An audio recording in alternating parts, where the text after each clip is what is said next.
Hello and welcome to the course. Now, the best way that we can start this is by explaining what even is penetration testing. Most of you will know this, but let's still cover it as a refresher at least. So, whether we're talking about network penetration testing or website penetration testing or something as simple as a single device penetration testing, all of this has the same part inside of their name: penetration testing. So, what is it? Well, we can refer to it as an action that we apply to enumerate and discover new vulnerabilities, as well as exploit them and take control of our target system. Now, most of you might or might not know, but penetration testing is constructed of a couple of stages. Let's say we have our hacking machine on the left, and the target device that we're trying to gain access to is on the right. This device can be anything, from a PC to a mobile phone to a website application. It doesn't really matter, the process of penetration testing goes the same. We start off with gathering information. We want to know as much about our target as possible. Why? Well, this allows us to better plan out our attack later on. Gathering information can be done both actively and passively. Active information gathering is gathering information by interacting with the target, while passive information gathering means that we get all of our information without ever interacting with the target in any way. For example, we can get information about Facebook by Googling it and reading about it on another site like Wikipedia. That is considered passive information gathering. After this comes scanning. Now, scanning is a deeper form of information gathering, and it's done actively, which means we directly interact with the target in order to find out more information about it.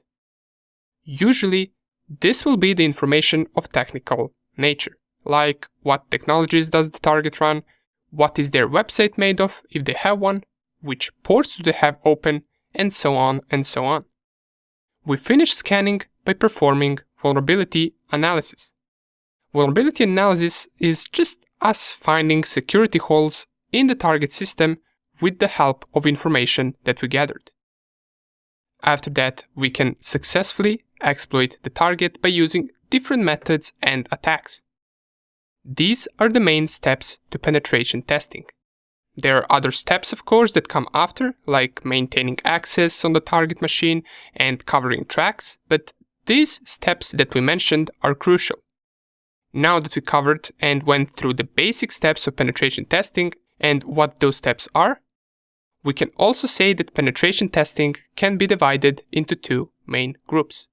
We got network penetration testing, which could, for example, be, let's say, a company gives you their IP ranges of their networks, and we're supposed to perform a penetration test on all of their devices to see if there are any security issues.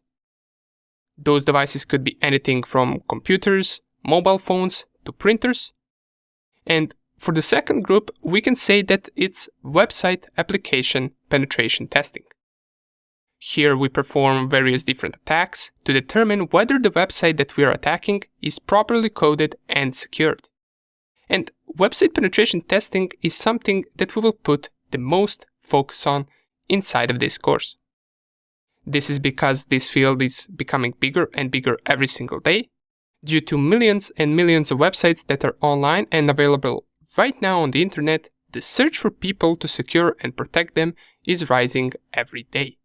You might have also heard of a term called bug bounty.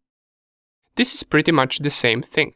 It's mostly referring to discovering bugs, or also known as vulnerabilities, inside a web page. And bug bounty is something that we'll discuss a little bit more in the next video, but before we get to it, let's mention what are the two main things we need to perform bug bounty or website penetration testing. So we will need a virtual machine and a vulnerable web page. Now, we will install a virtual machine to create our own hacking lab or environment that we will use to perform all of our attacks. But as you may notice, to be able to perform a penetration test on a website, we will need a website, right? Luckily, there are many vulnerable web pages that we can run within our local network on a virtual machine that are useful for practicing different attacks and discovering different bugs. And that is also why we need to cover virtual machines. Now, don't worry, we will cover installing all of these. From installing our own machine that we will use to hack, to installing machines with a vulnerable web page. And trust me, it's not that hard as it might sound like. Nonetheless, now that we mentioned some basics of penetration testing, let's discuss bug bounty in the next video. See you there.